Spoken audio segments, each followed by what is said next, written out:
You know what time it is. It's that great time where I recommend incredible learning resources to you, the community, so we can all grow and be better.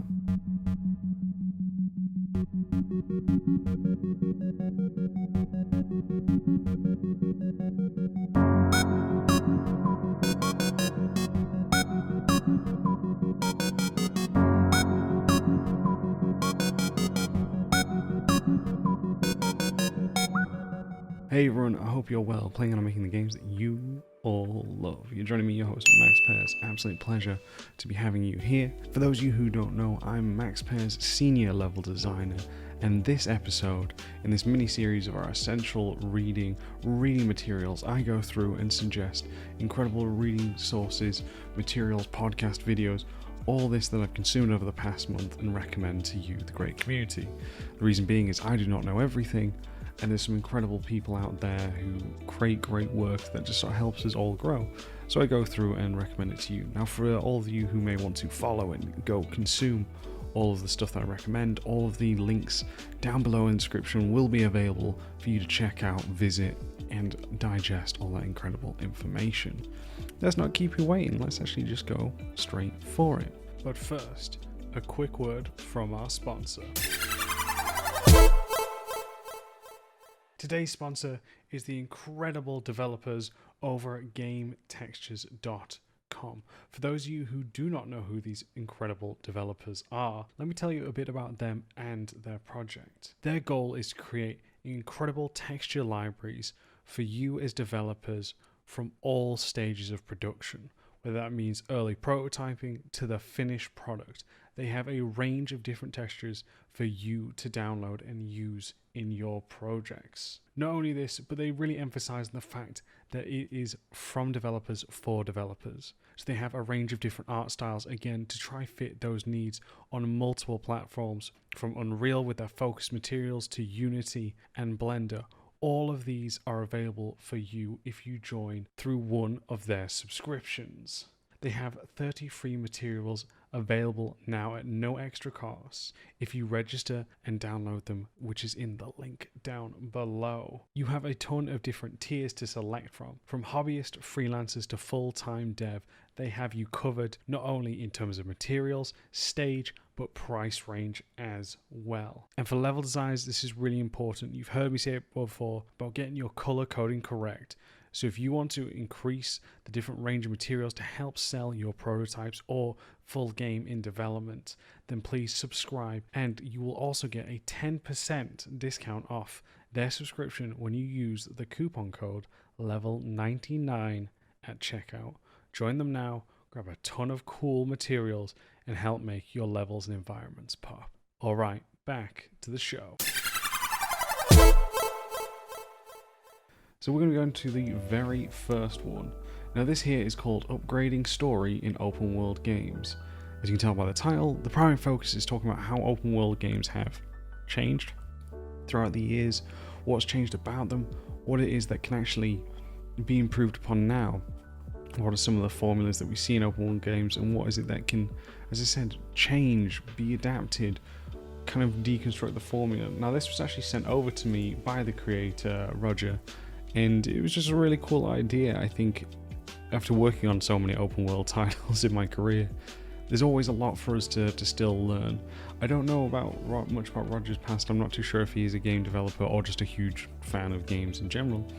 But again, he brings up some interesting points out there and some elements that, again, I think it's worth talking about and us seeing, because right now open world games tend to follow a certain formula. I think that's why Breath of the Wild was so incredible and such a, pardon the pun, breath of fresh air, because of the fact that it had mixed up, changed the more traditional Ubi sense of open world games, which most, I use Ubi because they were the ones to found it, and a lot of other companies mimic and replicate that style. And again, one of the things that we talk about that always breaks the immersion or the intensity in any open world game is that constant element of us being told, oh, we need to go here as a player, but then we've got like all these 15 side quests which we can take our time with before going and finishing the game, which obviously kind of reduces that sense of urgency.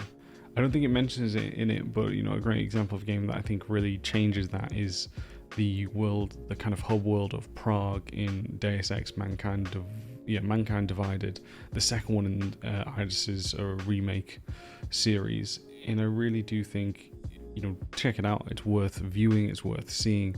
I think all of that is very cool to see. Again, just have someone's different perspective on it. So if you are currently working on an open world game or looking to get onto that, maybe if you're even doing a open world kind of personal project, maybe you're making a certain side quest from a game that you really enjoy, a franchise that you really respect, then check it out. See what he says. See if there's anything that you can do with your level design to help change the narrative, deliver the narrative in an exciting way. So that's going to be resource numero uno.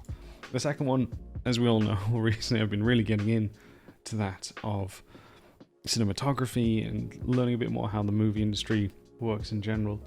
There's a great video. It's a sample actually taken from Roger Deakins' podcast, but it's by Studio Binder, and it's called Villeneuve and Deakins on Visual Storytelling and Using Lighting, Composition and Framing. For those of you who don't know, Villeneuve is the director of the film Dune, as well as many others, Blade Runner 2049, just to name another, as well as Roger Deakins being the cinematographer on Blade Runner 2049. He was not that on Dune, but he has, again, a plethora of incredible titles that he has worked on, 1917, and a ton more. But just them talking about how do you visually set up a scene with, as it mentions, composition, framing, as well as lighting, in order to help tell the story, to deliver the narrative visually towards that of the player, as well as through dialogue. How do you do that? And they talk about, I'll try not to spoil it for you, but they do talk about one scene in Sicario, which is the ending scene. You don't need to have seen Sicario to see it, because they put it in the video. But basically talking about how two characters kind of discussing this moment where they're basically forging documents to hide what they've done, to make it look like this operation was all above board. But Emily Blunt's character doesn't want to sign because she knows it wasn't. And they kind of, again, they're just in a kitchen talking, but they light her very strongly, so she's really well lit, as if she is that of on the side of good, knowing the truth, doesn't want to expose what's happened here. While is it Del Toro? I can't remember. Sorry, I'm gonna mess up his name, but the actor playing opposite her is doing an incredible job, as he's kind of half in light, the rest of his face in shadows, showing that he is corrupt, that he is doing something wrong here. And again, just things with that, with lighting. Deakins, if you don't know, loves to frame elements within a frame, but also likes to divide a shot up with some kind of borders, props to show movement, but also you give visualization to where characters are within the space. So it's a great one, again, but I think it's cool for us. I know we're obviously not the artists, and we don't have much as control as filmmakers and cinematographers. However, I think there is a lot that we can still learn. Obviously, lighting is a big thing, and elements like this that I think can really push our work further. And always great to hear from these two, because again, masters of their craft, and you never know what you can really apply. So I really recommend checking that one out for the second resource. Now for the third one, I recommend a great video by Lines in Motion. Now, this is primarily actually on a manga, so some of you may not be fans, but I recommend just checking it out, because again, it's another way on how to show and display emotions, context, themes in a very visually gripping way. As Lines in Motion takes a look at a manga series called Our Dreams at Dusk. And this here is about, I think it's about many different characters who live in Japan who are homosexual or are also part of the LGBT plus community. But they're all at different stages in terms of, and what I mean by stages is either coming to acceptance to who they are, relationships with their first partner, or haven't come out to parents or loved ones. And it's a really great breakdown on how the artist of this manga shows their feelings, shows these moments of how these people are feeling at the moment, how it is that they're coming to, I guess, terms with what they're about to do, or in terms of, you know, coming out, revealing their true selves. There's a great composition in the manga where this female character who is a lesbian is coming out to her parents, but she's also working on re-renovating this house. And as she's coming to tell her family that she romantically likes women, she's breaking down this wall, this plaster, if you will, with a crowbar. And as she's doing it, it's, again, you listen to this audio, but visually it's a very, very nice shot, and just showing how that ties in as if she's, you know, revealing herself, cracking open all the facade of who she has let her parents believe she is, and to be someone who she truly is. And again, a great one. I think when we talk about emotional design, I think you can take huge inspiration from references like these, not only on a visual, but how people emotionally are feeling, whether that be coming out to their family, whether that being them expressing some form of emotion, right? These elements I think are great to help with that. So yes, I recommend this one. This one I really did enjoy, and I'm currently actually reading the manga as well, just to actually see how it delivers it. I think there are some great moments visually in it, and I think, yeah, so check that one out. I think there's some really cool elements to that. At Level Design Lobby, we believe everybody has a story to tell. Hobbyist or student, freelancer or veteran, we made it our mission to unite those who share our passion for creating and developing great games. Thanks to our generous Patreon backers, we've been able to do just that. So if you've already pledged your support, thank you. If not, you too can ensure the future of Level Design Lobby, helping us to create even more exciting content, collaborations, interviews, and much more. With awesome perks and rewards, whether you're a seasoned professional or just getting started, you're sure to find something for you. Want to share tips, tricks, and advice with passionate, like-minded developers? Our awesome community Discord has you covered. Fancy practicing your level design, creating strong portfolio content, and having fun? Then try our level design weekends. Or perhaps you want to individually discuss your work, hone your skills, or level up your career? Then consider our one-on-one mentorships. If you share our vision, then go to patreon.com/Level Design Lobby for more information and to pledge your support. Thank you. Now, number 4, this is going to be one other than a shameless shout out to one of my own. But we recently had Kevin Penkin, and for those of you who may not know who Kevin is, he is an incredible games and anime composer.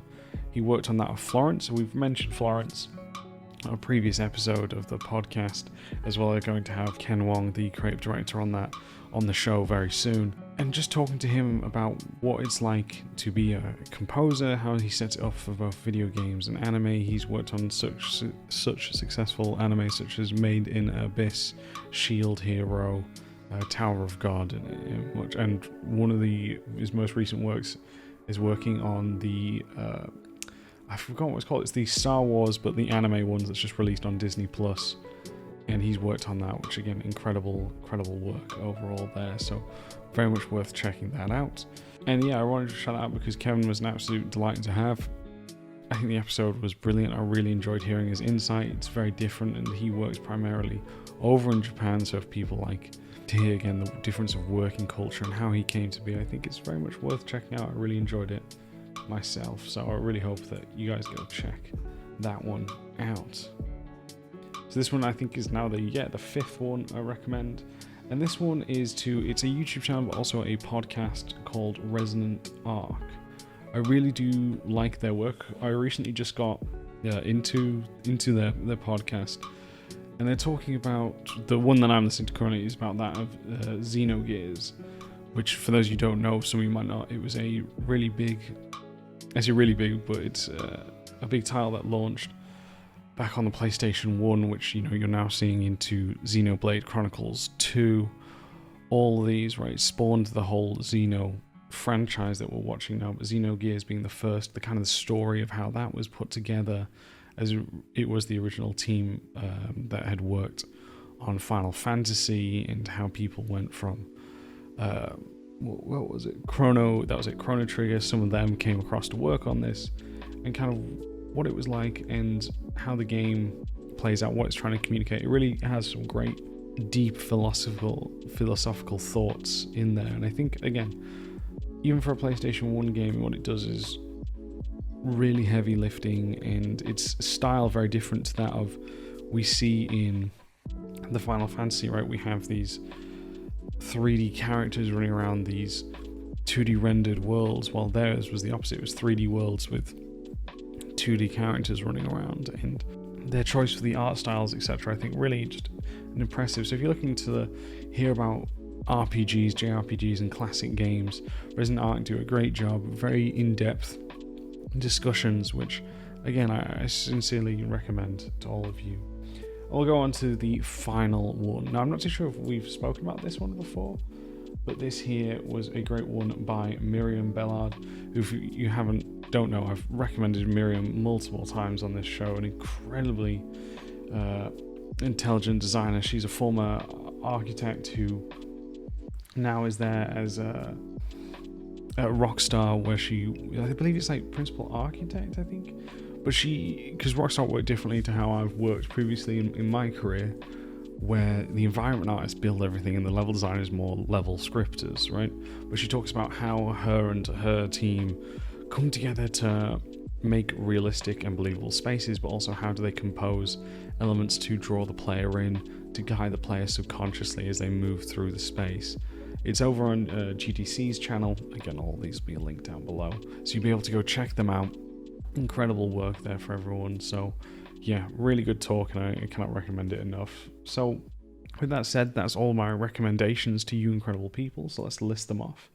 So the first one I recommend is upgrading story in open world games, talking about how we can improve open world games and how they've changed throughout the years.